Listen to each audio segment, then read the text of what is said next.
प्राचीन भारत के समय की बात है। गौतम बुद्ध अपने शिष्यों के साथ एक गांव के बाहर वृक्षों की छांव में विश्राम कर रहे थे।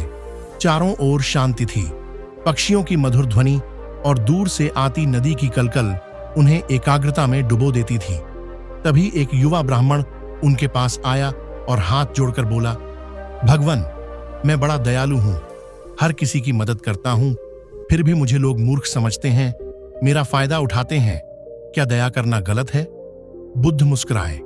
उन्होंने अपनी आंखें खोलीं और धीरे से बोले, दया गुण है, लेकिन बिना विवेक के दया मूर्खता बन जाती है। आओ, मैं तुम्हें एक कथा सुनाता हूं। एक बार की बात है, एक गांव में एक किसान रहता था। वह अत्यंत दयालु और करुणावान व्यक्ति था। एक दिन खेत जोतते समय उसने देखा कि एक जहरीला सांप बुरी तरह घायल पड़ा है। किसान ने सोचा, यह भी तो एक जीव है, मैं इसकी मदद करूंगा।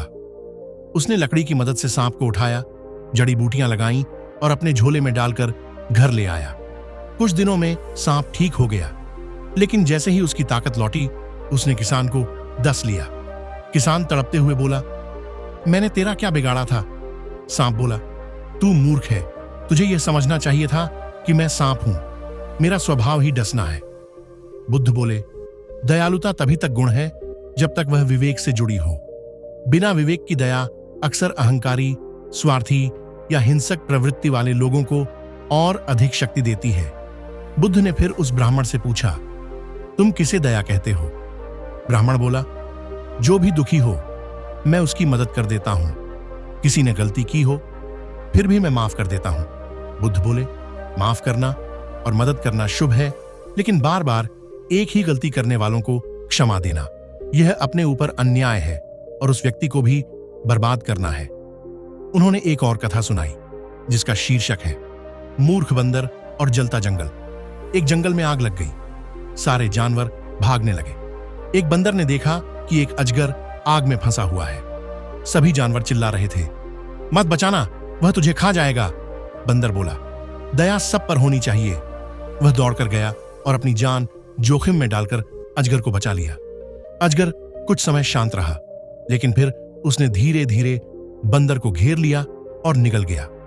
बुद्ध ने कहा, जब हम बिना सोच समझ के सब पर दया दिखाते हैं, तब हम अपने और समाज दोनों के लिए खतरा पैदा करते हैं। सज्जनों को दया दो, दुर्जनों को बुद्धि, और अगर बुद्धि ना माने तो दूरी। कब और कहां दया उचित नहीं होती? 1. जहां दया कमजोरी समझी जाए। ऐसे लोग जो बार बार हमारी दया का फायदा उठाते हैं, वहां दया देना उन्हें और दुस्साहसी बनाना है। 2. जहां दया शोषण को बढ़ावा दे। यदि आप हर बार किसी को माफ करते हैं तो वह अपने कर्मों के प्रति उत्तरदायी नहीं रहेगा।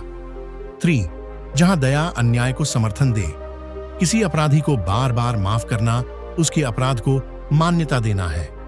बुद्ध ने करुणा और अंधी दया में फर्क समझाया। अंधी दया भावनाओं में बहकर निर्णय लेना, बिना सोच के हर किसी की मदद करना। करुणा समझ के साथ कार्य करना, देखना कि कौन सच में मदद के योग्य है और कौन केवल नाटक कर रहा है। बुद्ध बोले, जो स्वयं अपने कर्मों को नहीं सुधारना चाहता, उसकी मदद करना उसका और अपना दोनों का नुकसान है।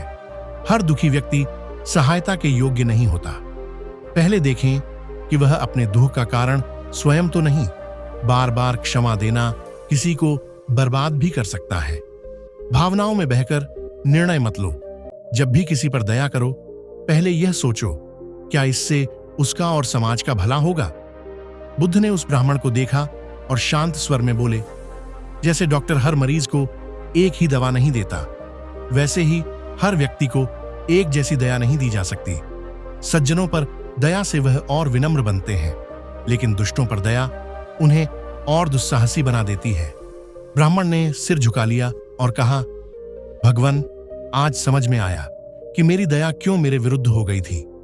गौतम बुद्ध की दृष्टि में दया एक उच्चतम गुण है, लेकिन जब वह विवेकहीन हो जाती है तो समाज में अराजकता, शोषण और मूर्खता फैलाती है। दोस्तों, यह कहानी आपको कैसा लगा कमेंट करके जरूर बताएं, और इसी तरह की वीडियो देखने के लिए मेरे चैनल को सब्सक्राइब, वीडियो को लाइक और शेयर जरूर करें। धन्यवाद।